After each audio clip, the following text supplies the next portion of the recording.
अब जो हमारा टॉपिक है वो है cyclic photophosphorylation. As the name suggest is here the electron flow will be in the cyclic manner. मतलब साइक्लिक फ्लो होगा इलेक्ट्रॉन का.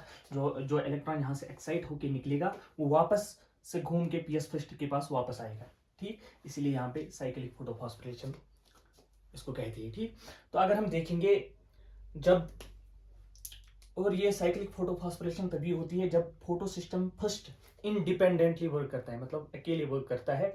एंड इसकी साइट होती है, ये कहाँ पे होता है, ये साइक्लिक फोटोफॉस्फोरिलेशन ये होती है स्ट्रोमल लैमेले में. स्ट्रोमल लैमेले.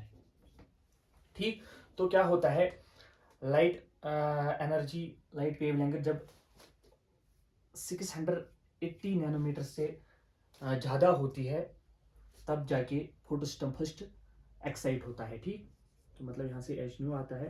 इसमें मुझे एक बात कहनी है, ये एच न्यू क्या है. H new is actually energy of photons. ठीक, तो ये जो एनर्जी है यहाँ पे जो इज कल्ट एच न्यू है, इसका मतलब है एनर्जी ऑफ फोटॉन्स. मतलब जो यहाँ से रेडिएशन आती है, लाइट रेडिएशन आती है, इसी की एनर्जी, मतलब फोटॉन्स की एनर्जी. तो इसके ये किसके बराबर होती है, ये बराबर होती है एच न्यू. यहाँ पे H is the Planck's constant and nu is the frequency of radiation. ठीक,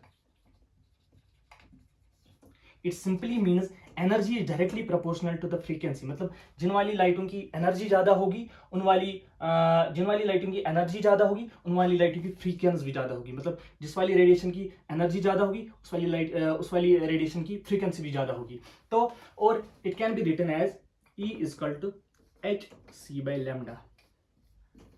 लैम्डा से हम डिनोट करते हैं वेवलेंथ को. That means E is inversely proportional to wavelength. अगर हम विजिबल स्पेक्ट्रम की बात करें, मतलब वेवगाइड की बात करें, violet, indigo, blue, green, yellow, orange, red, तो इसमें जो रेड है उसकी सबसे ज्यादा वेवलेंथ है. रेड की सबसे ज्यादा वेवलेंथ है, दैट मींस उसकी एनर्जी सबसे लीस्ट है. इसी पे क्वेश्चन आता है. मतलब इन वाली, मतलब हम अक्सर हम कंफ्यूज हो जाते हैं कि मतलब जिन वाली लाइटों की वेवलेंथ ज़्यादा होगी उनकी एनर्जी भी ज़्यादा होगी. नहीं, यहाँ पे इनकी इनवर्सली रिलेशन है आपस में, as energy inversely related to wavelength of light. That mean जो रेड वाली, जो इंफ्रा रेड वाली वेवलेंथ है, इनकी एनर्जी कम होगी. और जो यहाँ से अल्ट्रा वायलेट और विजिबल स्पेक्ट्रम की पहली जो वायलेट, इंडिगो, ब्लू, ये वाली लाइट्स होगी, इनकी जो एनर्जी होगी वो ज्यादा होगी. ठीक, क्योंकि E is inversely proportional to lambda. ठीक, तो यहाँ पे मुझे ये बात कहनी थी. ठीक, तो क्या होता है यहाँ पे जब 680 नैनोमीटर से ज्यादा वेवलेंथ ऑफ लाइट आती है तो वो फोटो सिस्टम फर्स्ट को एक्साइट करती है, और वो फोटो सिस्टम फर्स्ट किस में चला जाता है, एक्साइटेड स्टेट में. ठीक, क्योंकि इसका जो फोटो सिस्टम फर्स्ट का जो रिएक्शन सेंटर है वो P700 होता है. ठीक, तो वो क्या करता है, वो अपना इलेक्ट्रॉन लिबरेट करता है. और जो इसका प्राइमरी एक्सेप्टर होता है, जो आमतौर पर एनसीईआरटी पे नहीं दिया गया होता है, तो वो होता है A0, मतलब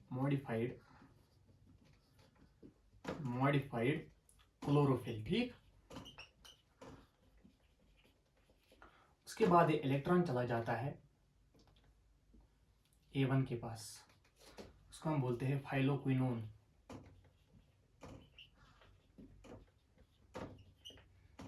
या हम कहेंगे विटामिन के. ठीक, तो फिर ये इलेक्ट्रॉन जाता है आयरन सल्फर प्रोटीन के पास. ठीक, आयरन सल्फर प्रोटीन के पास. और जो हमने कहा था कि अगर कभी कभार क्वेश्चन ऐसा भी आएगा कि पीएस फर्स्ट का प्राइमरी एक्सेप्टर कौन है, इलेक्ट्रॉन एक्सेप्टर कौन है, तो उसका आंसर होगा आयरन सल्फर प्रोटीन. ठीक, ये सब कुछ एनसीईआरटी पे मेंशन नहीं किया गया, मतलब ये जस्ट एक्स्ट्रा है. ठीक, तो जो प्राइमरी एक्सेप्टर होता है पीएस फर्स्ट का वो कौन होता है, आयरन सल्फर प्रोटीन. तो उसके बाद जो इलेक्ट्रॉन जाता है वो जाता है फेरिडॉक्सिन के पास. ठीक, फेरिडॉक्सिन के बाद ये इलेक्ट्रॉन जाता है. मतलब ये सब गेन कर रहे हैं इलेक्ट्रॉन को, मतलब ये इलेक्ट्रॉन कैरियर्स हर जब इनके पास इलेक्ट्रॉन आता है तो ये इलेक्ट्रॉन को गेन करते हैं, मतलब ये रिड्यूस होता है, मतलब इनकी रिडक्शन होती है. ठीक, तो फिर जाता है इलेक्ट्रॉन किसके पास, साइटोक्रोम B6F कॉम्प्लेक्स के पास. ठीक, as we know cytochrome B6F complex क्या करता है, साइटोक्रोम B6F कॉम्प्लेक्स क्या करता है, ये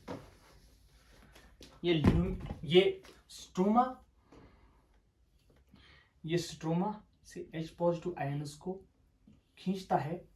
यहाँ पे कहाँ खींचेगा, एज वी नो जो ये पीएस फर्स्ट है ये कहाँ पे होता है, स्ट्रोमा लैमेले में. तो ये इसके ल्यूमिन में, स्ट्रोमा लैमेले के ल्यूमिन में H पॉजिटिव आयन्स को खींचेगा.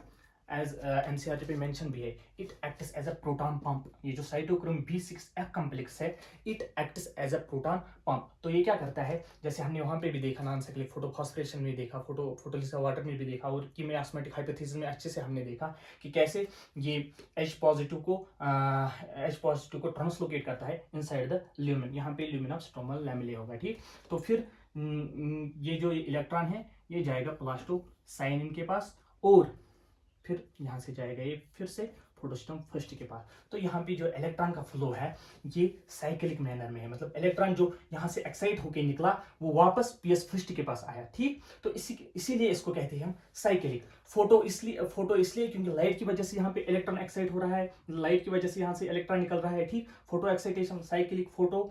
तो फॉस्फोरिलेशन, क्योंकि यहाँ पे proton gradient inside the lumen of stromal lamellae accumulate होगा, मतलब प्रोटॉन्स यहाँ पे जमा होंगे। तो यहाँ पे हम शॉर्ट में ऐसे लिख सकते हैं, यहाँ पे ADP की फॉस्फोरिलेशन होती है इनटू ATP। तो यहाँ पे क्या हुआ, साइक्लिक फोटोफॉस्फोरिलेशन में क्या हुआ, यहाँ पे साइक्लिक फोटोफॉस्फोरिलेशन में ओनली ADP की फॉस्फोरिलेशन हुई ATP पे, मतलब यहाँ पे सिर्फ ATP बना, ठीक। तो यहाँ पे सिर्फ ATP बना, NADPH की फॉर्मेशन यहाँ पे नहीं हुई, ठीक। ना यहाँ पे ऑक्सीजन रिलीज हुआ, ठीक।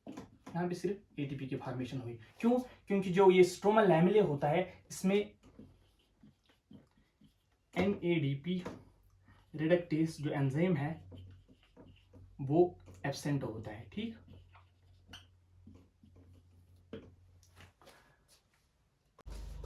तो अब हम देखेंगे कि क्या डिफरेंस है नॉन साइक्लिक फोटोफॉस्फोरिलेशन और साइक्लिक फोटोफॉस्फोरिलेशन में, ठीक।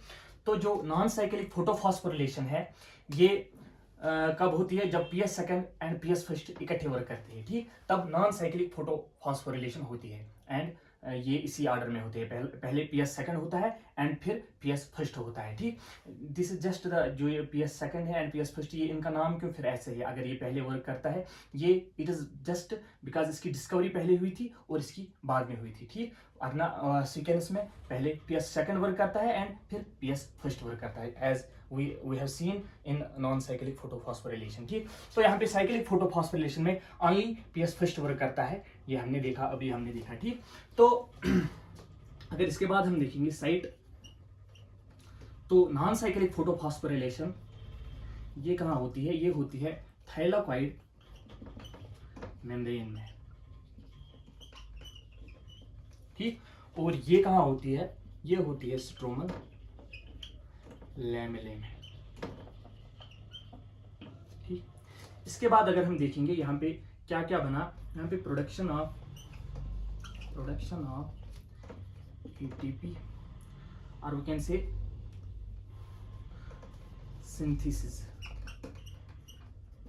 synthesis of ATP, NADP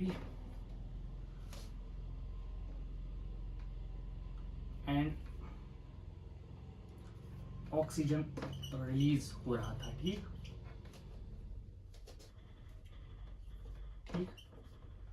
और यहाँ पे only ATP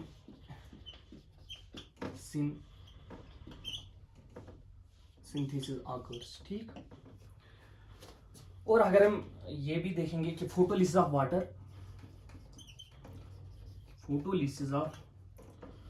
water dihydrogen oxide, तो ये भी नॉन साइक्लिक फोटोफॉस्फोरिलेशन के रिलेटेड है, ठीक। तो ये भी इसी में होता है, ठीक। तो यहाँ पे ये सब कुछ नहीं होता, यहाँ पे सिर्फ ATP की फॉर्मेशन होती है। तो यहाँ पे हमारा लाइट रिएक्शन कंप्लीट होता है, जो फोटोकेमिकल फेज था फोटोसिंथेसिस में, जो हमने पहले ही पढ़ा कि इसमें फोटोसिंथेसिस में ये दो प्रोसेस में, मतलब दो रिएक्शंस में डिवाइड हुए हैं, क्लासिफाई हुए हैं। तो उसका जो लाइट वाला पोर्शन है, मतलब लाइट रिएक्शन वाला पोर्शन है, यहाँ पे वो कंप्लीट हुआ।